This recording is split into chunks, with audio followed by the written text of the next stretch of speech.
I was afraid that I would lose clients if I wasn't everything to everybody.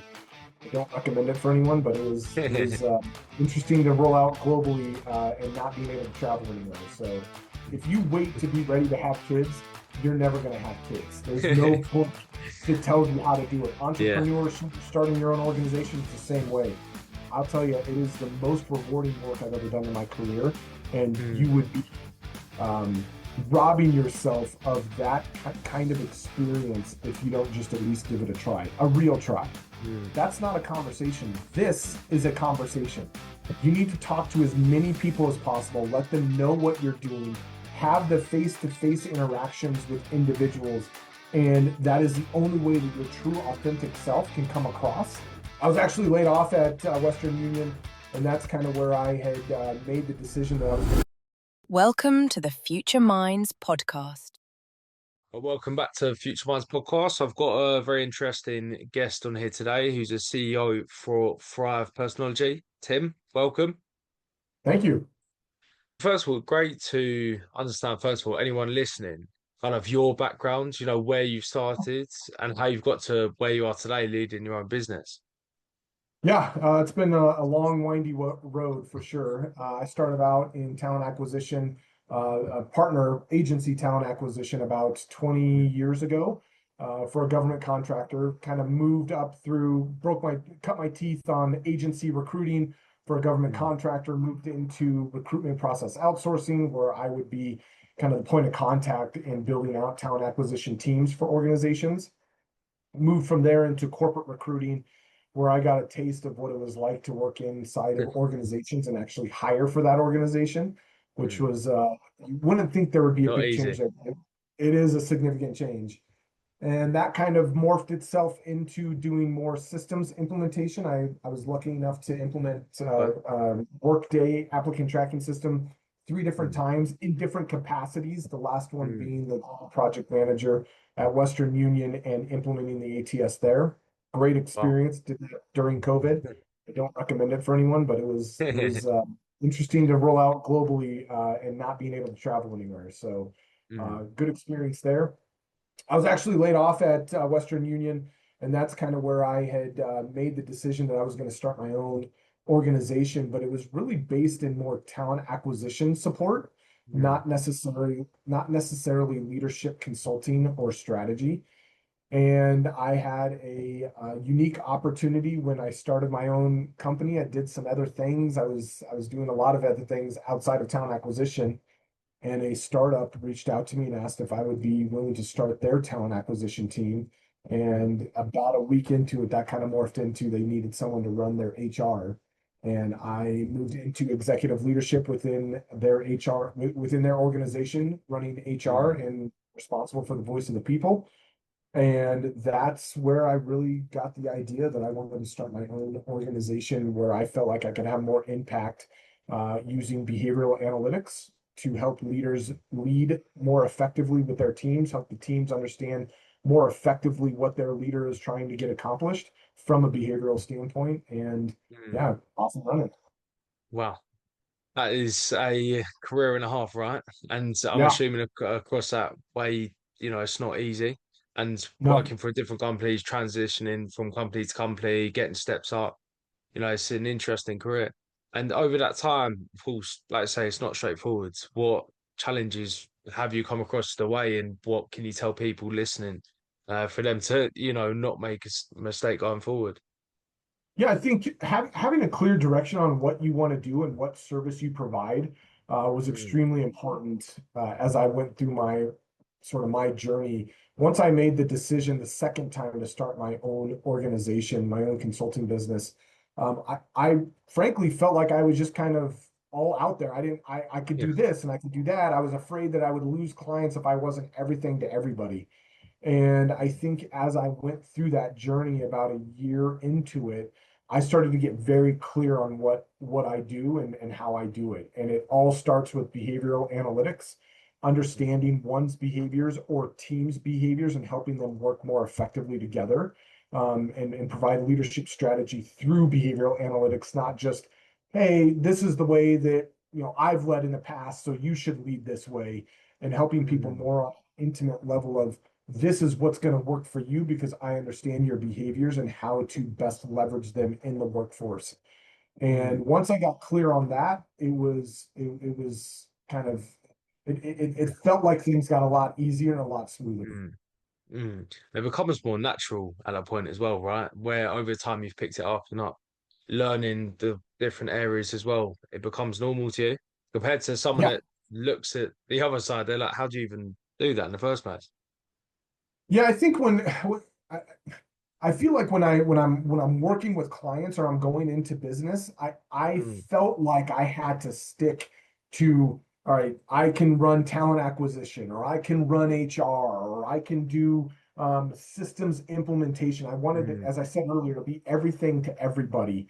And mm, I think once I got into a place of I want to work with you and understand your mm, behaviors and how they impact the team, I became, I think, more understandable to the market, and my offering became more authentic. So more people were interested in it, and it wasn't just like, I don't really mm. understand what you do and what you don't do, so maybe Yeah. we should just, shelve this. So I think that Mm. was kind of how that sort of processed Transition. through the last 2 years.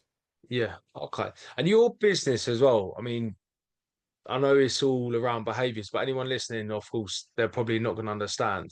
If you was to summarize your business so anyone listening can get an understanding of your business, that would be great.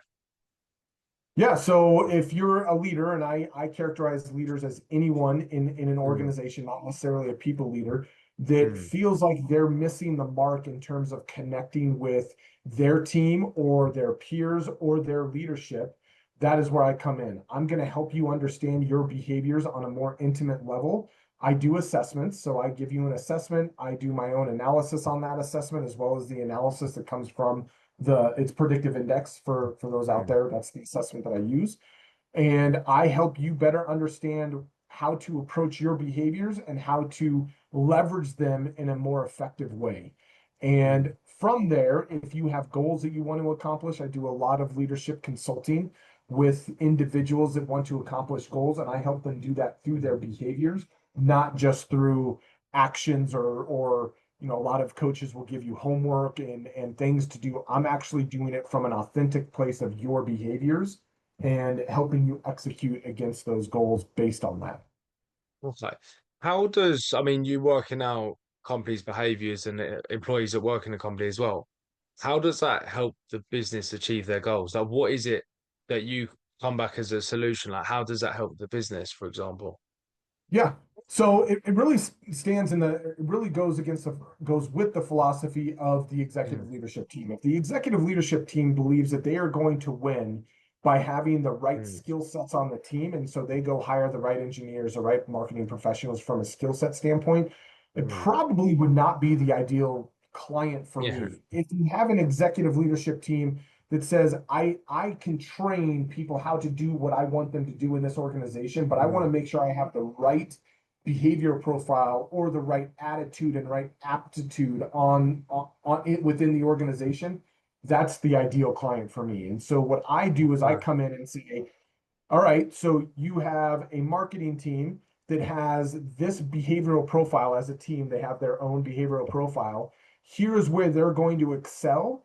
If you feel like you're not getting what you need out of this area, say they're not assertive enough or they're not detailed enough, I can suss that out and help them understand this is why they're not detailed enough. And so that when they Mm, start hiring, they understand who they need to hire on their team to be more effective, a more well-rounded. So that's how I go about helping them accomplish their goals is I am creating that engagement from the ground up. wow. Interesting. And how was it you knew to go from working for someone to starting your own business? I mean, at what part of the day did you think, oh, I'm going to start my Yeah. own business? Because it's not an Yeah. easy transition either. No, it was Mm, there's a gentleman by the name of Scott Burkale. I'll give him a okay. shout out. He is one of the best consultants I've ever had the luxury of being able to work with. So the Mm, organization that I was at, and I was part of the executive leadership team and responsible for the people and the voice of the people, I was providing feedback. And I started to realize that whatever was happening, my message was not landing in the same way that I needed it to land. We ultimately decided to hire Scott McHale to come in and help us work more effectively together. And he uses his own behavioral analysis. And I noticed that he had a lot more impact. And I, outside of money, outside of prestige of title, at the end of the day, I just want to be able to impact people, and I want to impact as many people as I possibly can. And I saw him be able to impact people that for whatever reason I couldn't get the message across the finish line. Mm, And the only difference between him and I was actually certified in a different behavioral profile tool, was mm, that he wasn't an employee. He wasn't part of the organization. For those of your listeners that have kids out there, it's very similar. You can tell your kids until they're blue in the face something, whatever it is. And then some person comes around and says it and they think it's the gospel. It is very mm, similar within organizations where if you're part of the politics, you're part of the organization, you're part of, you know, where the bodies are buried, so to speak, your message inherently becomes less and less effective with the organization because they just think that you have ulterior motive versus a consultant or someone coming from the outside.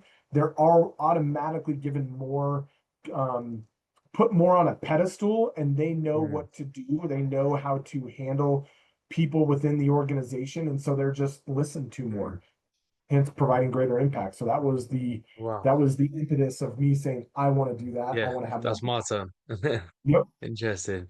And advice, obviously, entrepreneurship alongside that, that branches off. What would be your advice? I mean, people that are thinking about starting a business, they're working for an employer, they think they want to start a business. What would be your advice for people to just take that jump? Because a lot of people have got that uncertainty of, okay, what if it doesn't go my way?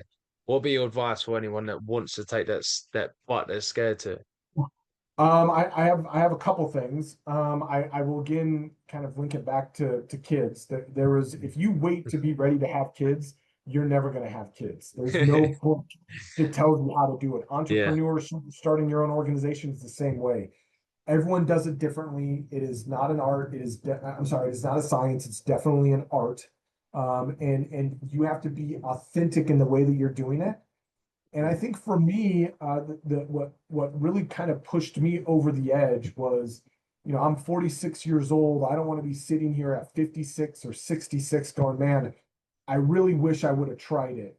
At the end of the mm, day, I mean, what are you going to do? Fail? Great. You fail. You move on. You're marketable. yeah. You've done some things, and you can go get a job and work for the man if that's what you want to do. But I didn't want to have any regrets, Yeah. 5, 10, 15 years down the road and say, you know, I missed my opportunity. And it hasn't been easy. I Yeah. wouldn't say that I'm making hundreds of thousands of dollars, you know, Mm, doing my own thing, but I'll tell you, it is the most rewarding work I've ever done in my career.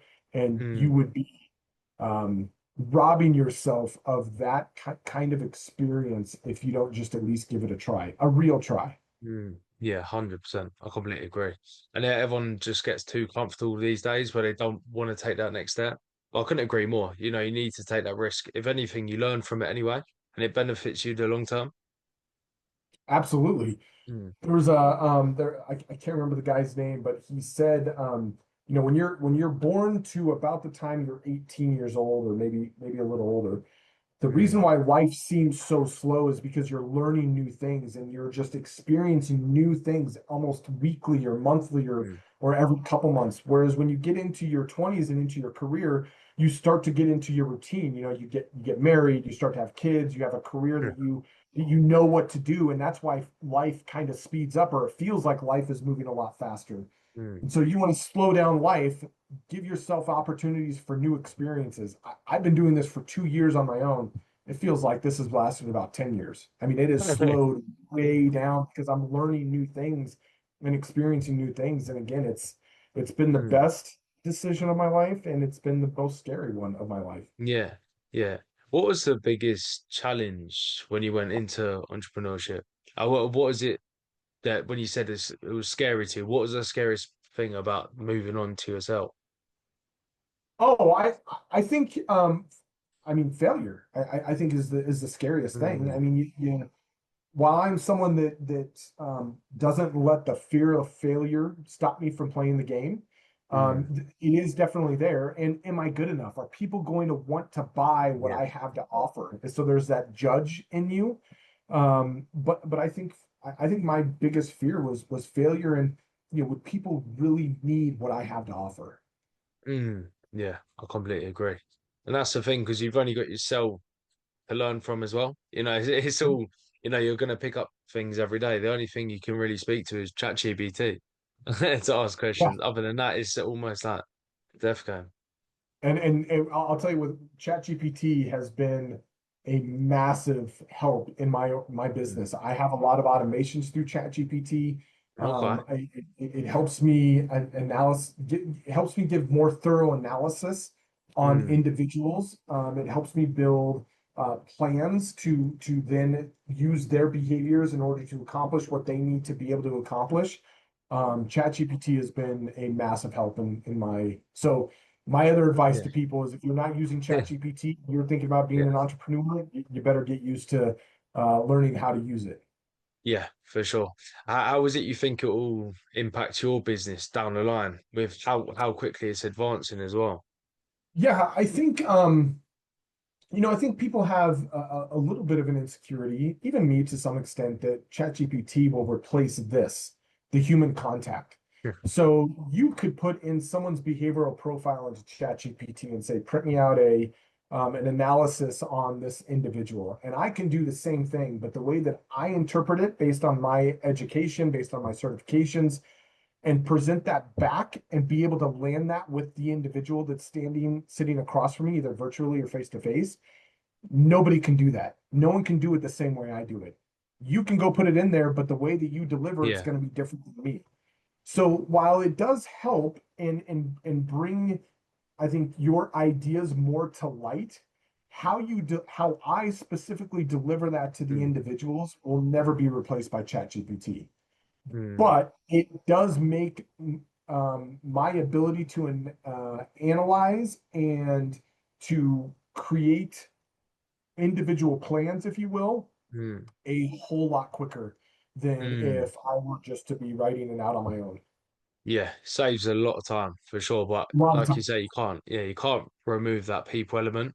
People, you always need that for sure. I don't think that'll ever go away. Yeah. I'm biased because I'm a people person, so Yeah.